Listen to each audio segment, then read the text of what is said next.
Tukiachana na hayo mtazamaji, sasa tutupie jicho ikiwa ni katika kaunti ya Nakuru, kata ndogo ya Naivasha, ambapo wanafunzi 7 wanaotuhumiwa kusababisha moto katika shule ya wasichana ya utumishi huko Gilgil sasa wamefikishwa mahakamani. Niruhusu tujiongee naye mwanahabari mwenza atujuze zaidi kuhusiana na kile kinachojiri. Je, washafikishwa?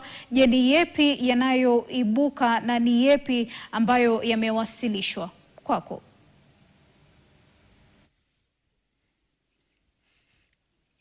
Asante sana Milia Kisienya. Ni kwamba tuko hapa katika mahakama ya Naivasha, kaunti ya Nakuru, ambapo kesi ya 7 ambao waliweza kutajwa ama kunaswa katika kanda za CCTV katika shule ya utumishi Girls ambayo iliyoko katika eneo la Gilgil wameshawasilishwa hapa wakihusishwa na uchomaji wa bweni ambao ulisababisha maafa ama vifo vya wanafunzi 16. Hii ni tukio ambalo liliweza kutokea hapo tarehe 28 mwezi uliopita ama juma tu lililopita, lakini kwa sasa wanafunzi hao tayari wamewasilishwa hapa na maafisa ama wale majasusi kutoka idara ya jinai DCI wameshawasilishwa hapa, na nyuma yangu hapa kuna yale magari ya DCI. Bado wale watoto hawajaweza kuondolewa katika magari hayo ili kuwasilishwa katika mahakama, na hapa katika majengo ya mahakama tunao wale wazazi wao ambao tayari wameshafika wakiwa tayari pengine kuona ni vipi kesi hii ambayo inahusu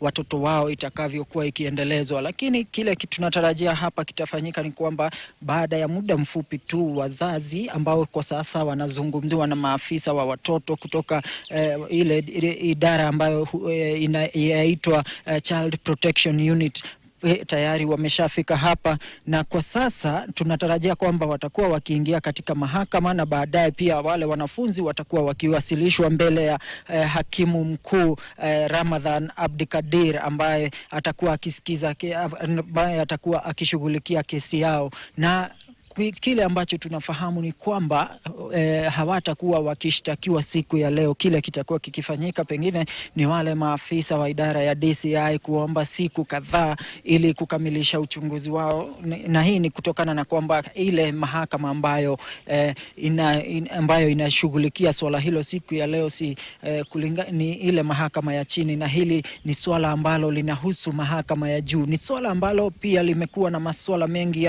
ambayo yanaibuka iwapo wale wanafunzi watakuwa wakiweza kushtakiwa kama watu wengine kutokana na ile kesi ambayo ni mauaji ya wanafunzi 6. Pia kuna ile kosa la uharibifu wa mali, na pia kuna makosa mengine ambayo kwa kawaida huwa yanashughulikiwa na mahakama ya juu. Na pia tukiangazia kwamba swala hili linahusu watoto ambao wako chini ya umri wa miaka 18, na hivyo kuna sheria mingi ambazo bado hazijaangaliwa vizuri, hazijawekwa bayana iwapo watakuwa wakiangaliwa kama watoto ambao walihusika kama wahalifu wengine, ama pia itakuwa ikifanyika kama watakuwa wakishughulikiwa kama watoto ambao hawajafikisha ule umri wa miaka 18, kwamba sheria ni tofauti ambazo zinashughulikia swala hilo. Lakini kwa sasa kile tunafahamu ni kwamba wale maafisa wa DCI watakuwa wakiomba siku kadhaa ili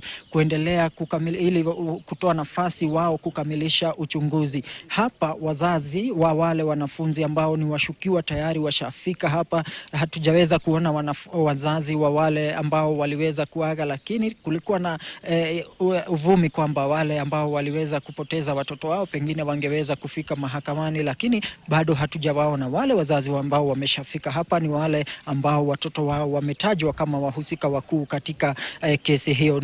Kumbuka ni kisa ambacho kilisababisha vifo vya watoto 16, na hivyo kesi hii ni kesi ya mauaji na pia uharibifu wa mali, na hii ni kesi ambayo imeweka bayana kwamba wale ambao wametajwa walinaswa kwenye kamera za CCTV, na kwa hivyo kanda ile ya CCTV itakuwa ikitumika kama mojawapo wa ushahidi ambao utakuwa ukitolewa katika mahakama hii ya Naivasha. Lakini ni swala ambalo tutaendelea kuangazia ili kuhakikisha kwamba tumefahamisha watazamaji wetu katika habari za hapo baadaye. Kwako Milia.